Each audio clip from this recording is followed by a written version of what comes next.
I know, it's like we pull over and just stop right in front of the prison. Sir, this is Burke's fault. This guy here,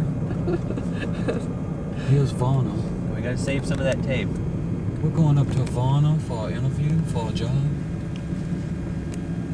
Alright. I would Review.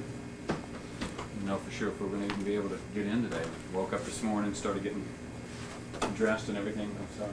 And saw on the thing about an escape from Cummins and all that. And the lady that we just talked to was on the news. I was like, oh, great. Figured there was going to be a lockdown or something and we wouldn't be able to get in. So that worked out well. So the event. Before we start anything, we're just going to shoot the breeze since nobody's met anybody here before until now, just for a couple minutes. So, been doing all right? Yeah, pretty good. We went and visited with Damien yesterday. I did the interview part with him yesterday. And also, the day before, just went by for a visit. The lady at the desk, while I'm thinking of this, was asking us if we wanted to come back tomorrow, just for a personal visit or whatever. We've extended our visit and so forth, so if we tell her on the way out that we can come back tomorrow, you can do that. I mean, you're up for another visit, nobody else has already claimed it, whatever. If he's not sick of us by the time. Yeah, it might be. Damien was really supposed to get I know, I the think hell he out was like, yesterday, that's for sure. He says hello, by the way. Berg's pretty much written, most of the questions, and this isn't going to be like some big, like the standard newspaper, television thing, where we're just going to grill you with questions. It's just going to be mostly shooting the breeze. First of all, you know pretty much what the whole purpose here is, right? It's not something that's going to go in the newspaper, television, anything like that necessarily, as much as it is going to just be used for the basis of the support fund for the 1-minute interview thing we were talking about, so we can start getting some flyers and information, things like that printed up. It's pretty much like we did with Eccles. We want to make sure that you approve of everything. We want to send you copies before anything, because our first primary interest is telling the truth and telling it correctly. Because so many times you can, you don't have to worry about saying anything that we're going to twist around or anything like that. So many times you can clip something out of the middle, and it ruins everything. Also, something I wanted to mention to you. Well, first of all, let me ask you a question, because we were all talking about this last night. Is this the first time you've ever talked to anybody, ever interviewed, since your conviction, since the HBO, that was the last time you talked to anybody on camera, on film, or anything like that?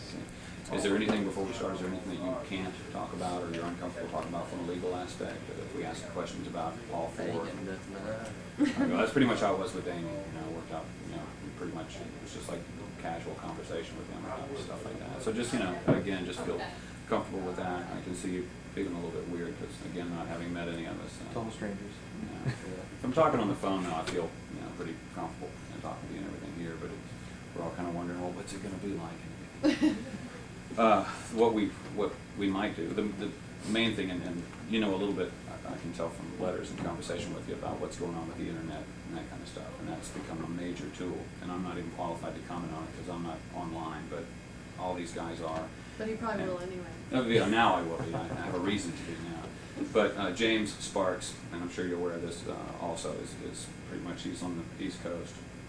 These guys are on the West Coast, and there's just been so much Have you heard from James Sparks?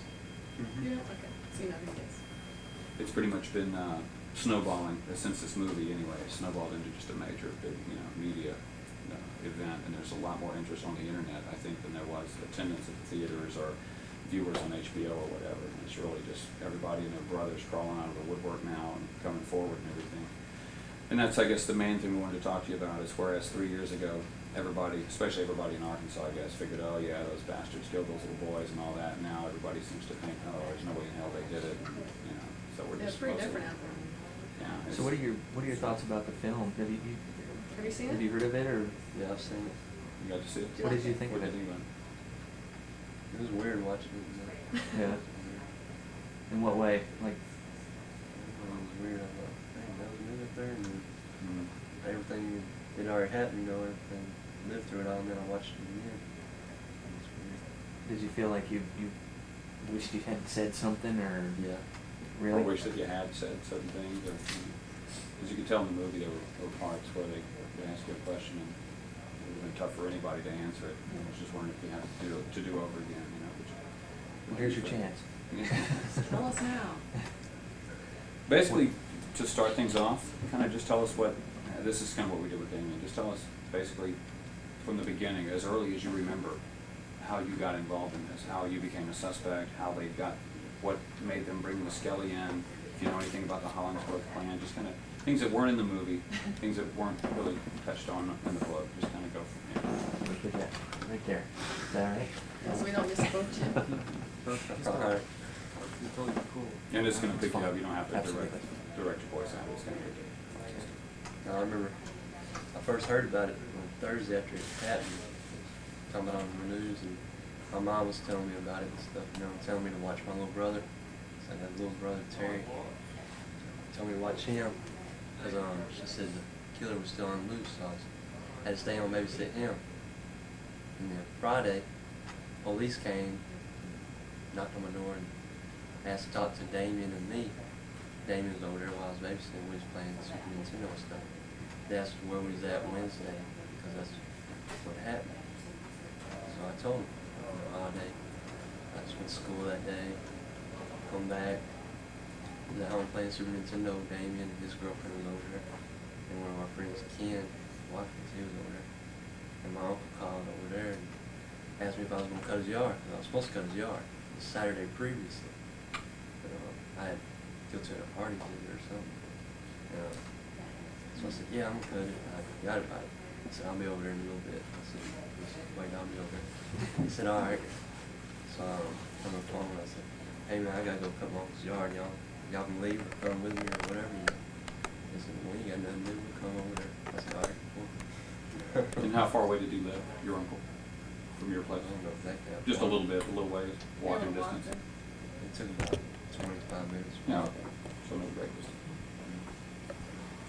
Went over there cutting yard, and was cutting the backyard, and Damien said he had to call his mom and tell her to come pick him up over at my uncle's house instead of my house. His mom come pick him up sometime. And I went to cutting yard. I said, all right, I'll see you tomorrow, I guess, or sometime. He left, and Ken was still over there at my uncle's. Finished cutting the yard, my uncle gave me $10. Me and Ken went to Walmart, played a couple of video games, bought some sodas and stuff. Then we went to my house for a while. He left, Ken did, and then I left the house with my brothers and my mom's boyfriend at the time was over there. And then later on, I said about 9:30, it was dark anyway. I went to another friend of mine's house, Adam Phillips. Went to his house. I bought a cassette for him and his mom, his dad, his sister's boyfriend. They was all over there. And they was like trying to talk me out of this necklace I had. I was like, nah. What was it? It was a dragon on a crystal ball. This girl giving it to me from Memphis. I was like, nah, I won't give it to her. They was like, no, I'm gonna give you $10 for it. Now I left there and went home. Ate some nasty tuna casserole for dinner. And then went to bed. My mom came home and turned off my radio because it was playing. I was like, I'm not asleep yet. So it's too loud. That was it. Next day I went down to school. Everything. When did the actual, like, when were you called in, like, for questioning for the first time? When did you really find out for the first time that, hey, the cops actually think I did this, or they think, Damien and I did this? Well, they never called me out for question. They just came to my house that Friday, asked me where I was at Wednesday, asked Damien. My mom came up and told him to leave the house and all this. She went off on him. What investigator? Was this like Brian Ridge, or was this, or do you remember, was it Gitchell? Durham, some Durham guy or something. Durham, some other guy. I don't know who he was. Had you guys been suspected of things previously, things that had happened in town, any kind of crimes, or? Yeah, it's When did they automatically go straight for you guys? FBI guy always came to our house like accusing us of stealing guns from Walmart and all kinds of stuff. I was like, steal guns from Walmart? How can you do that? I ain't even got a gun. The only thing I had was a BB gun. Did you steal it from Walmart? No. My mom bought it from. Damien told us about a laser taken from a train that Yeah, they weighed tried more to than... say they had stole an army laser from a train or something. No, got no lasers. That it would be really hard to have pulled that off for anybody, much less two guys that, you know, weighed under 100 pounds or whatever. He also told us about being questioned about another murder that happened somewhere, like Yeah. a little girl or something. There's one police on it. The guy who did it, he's in here. That's crazy.